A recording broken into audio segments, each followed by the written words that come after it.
তো আপনি কি একটু বলবেন যে এই ভ্যাটটা মূলত কোথায়, কোথায় প্রযোজ্য হয়? প্রকৃতপক্ষে আমাদের ভ্যাট আইনের মূল্য সংযোজন কর ও সম্পূরক শুল্ক আইন ২০১২ এর ধারা ১৫ অনুযায়ী করযোগ্য আমদানি এবং করযোগ্য সরবরাহের উপরে মূলত ভ্যাটটা প্রদান করতে হয়। এবং এক্ষেত্রে আমি যদি বলি যে করযোগ্য আমদানি হচ্ছে অব্যাহতিপ্রাপ্ত আমদানির বাইরে অন্য সকল আমদানিই হচ্ছে করযোগ্য আমদানি। এবং করযোগ্য সরবরাহ হচ্ছে অব্যাহতিপ্রাপ্ত সরবরাহের বাইরে যত ধরনের সরবরাহ হবে সবকিছুই করযোগ্য সরবরাহ। আচ্ছা, তার মানে প্রচ্ছন্ন রপ্তানিটা আসলে কি? প্রচ্ছন্ন রপ্তানি হচ্ছে একটি বিশেষ ধরনের রপ্তানি। প্রচ্ছন্ন রপ্তানির ইংরেজি প্রতিশব্দ হচ্ছে ডিমড এক্সপোর্ট। এই ডিমড এক্সপোর্ট হচ্ছে আমাদের বাংলাদেশের অভ্যন্তরে সংঘটিত কোনো রপ্তানি। এক্ষেত্রে ২ টি বিষয় খুব গুরুত্বপূর্ণভাবে মনে রাখতে হবে। সেটি হচ্ছে প্রচ্ছন্ন রপ্তানিও বৈদেশিক মুদ্রার বিনিময়ে হতে হবে। দ্বিতীয়ত, প্রচ্ছন্ন রপ্তানি কোনো অভ্যন্তরীণ ঋণপত্র বা ব্যাক টু ব্যাক ঋণপত্রের বিপরীতে হতে হবে। আচ্ছা। তাহলে আমরা রপ্তানিকে আসলে কিভাবে প্রকারভেদ করতে পারি? রপ্তানি বেশ কয়েক ধরনের হতে পারে। যেমন শতভাগ রপ্তানি, আংশিক রপ্তানি, প্রচ্ছন্ন রপ্তানি, ইপিজেড এর অভ্যন্তরে যে প্রতিষ্ঠানগুলো রয়েছে সেগুলোও রপ্তানিকারক প্রতিষ্ঠান। এছাড়া পশ্চাৎ সংযোগ, শিল্প সংযোগ যেগুলোকে আমরা ব্যাকওয়ার্ড লিঙ্কেজ ইন্ডাস্ট্রিজ বলি সেগুলোও রপ্তানি।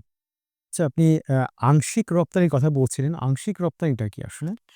আংশিক রপ্তানি হচ্ছে রপ্তানি নীতি ২০২৪-২৭ অনুযায়ী ৭ম অধ্যায়ের অনুচ্ছেদ ৭.১৪ অনুযায়ী আংশিক রপ্তানি হচ্ছে যখন কোনো প্রতিষ্ঠান তার উৎপাদিত পণ্যের অন্তত ৮০% রপ্তানি করে তখন তাকে রপ্তানিকারক প্রতিষ্ঠান বলা যায়।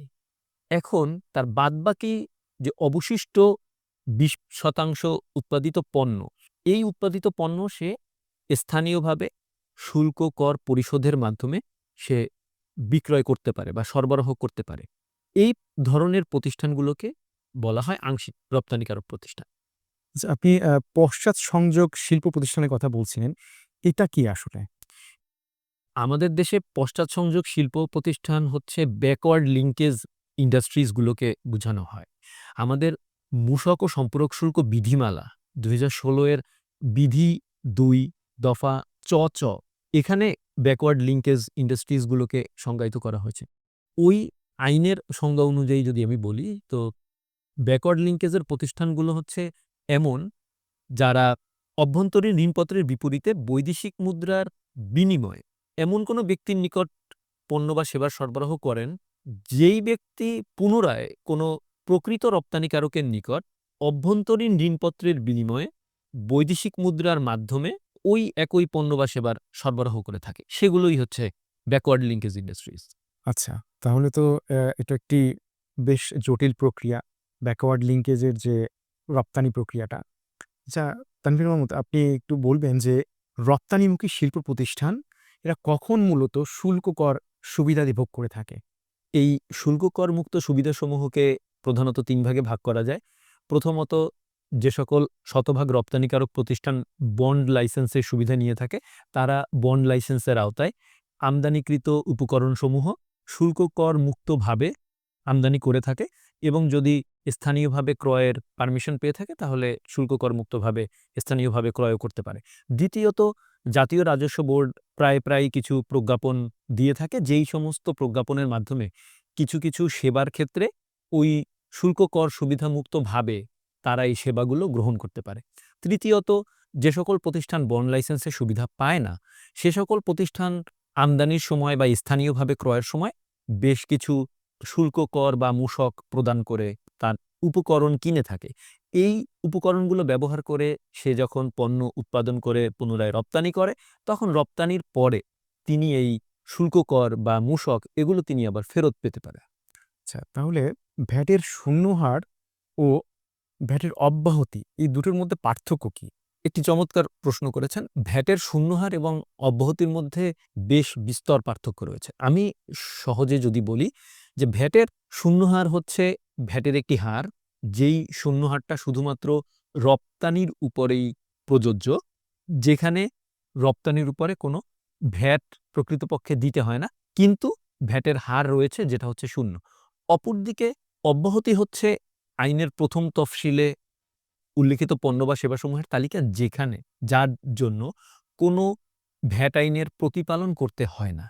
এছাড়াও বেশ কিছু অব্যাহতি রয়েছে। যেমন আমাদের আইনে মূল অব্যাহতির একটি প্রজ্ঞাপন রয়েছে, যেটা বর্তমান অর্থায়ন ২০২৫ এর মাধ্যমে এসআরও নং ১৬০, সেখানে ৫ টি টেবিল রয়েছে এবং প্রত্যেকটি টেবিলে উল্লিখিত পণ্য বা সেবাসমূহ ওই নির্দিষ্ট স্তরের জন্যই অব্যাহতিপ্রাপ্ত। এবারে আমি আরেকটা প্রশ্ন করি, এর সাথে রিলেটেড প্রশ্ন।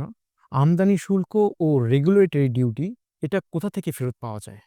আমদানি শুল্ক বা রেগুলেটরি ডিউটি আমাদের ডেডো অফিস রয়েছে, ডিউটি এক্সেমশন ড্রব্যাক অফিস। এর মাধ্যমে হচ্ছে আমরা আমদানি শুল্ক সিডি বা রেগুলেটরি ডিউটি আরডি এগুলো আমরা ফেরত পেতে পারি। আচ্ছা, এটা তো গেল হচ্ছে আমদানি শুল্ক, রেগুলেটরি ডিউটি। ভ্যাট ও সম্পূরক শুল্ক এগুলো কোথা থেকে ফেরত পাওয়া যায়? ভ্যাট এবং সম্পূরক শুল্ক হচ্ছে আমাদের যে প্রতি মাসে যে আমরা ভ্যাটের রিটার্ন দাখিল করি, সেই রিটার্ন দাখিলের মাধ্যমে আমরা ভ্যাট রেয়াত নিতে পারি, মানে রিবেট নিতে পারি, এবং সম্পূরক শুল্ক আমরা হ্রাসকারী সমন্বয় বা ডিক্রিজিং অ্যাডজাস্টমেন্টের মাধ্যমে আমরা ফেরত পেতে পারি। বিষয়গুলো আসলেই জটিল। বেশ খানিকটা আইনগত বাধ্যবাধকতার মাধ্যমে যেতে হয়। কিন্তু আপনি এত চমৎকারভাবে উপস্থাপন করলেন।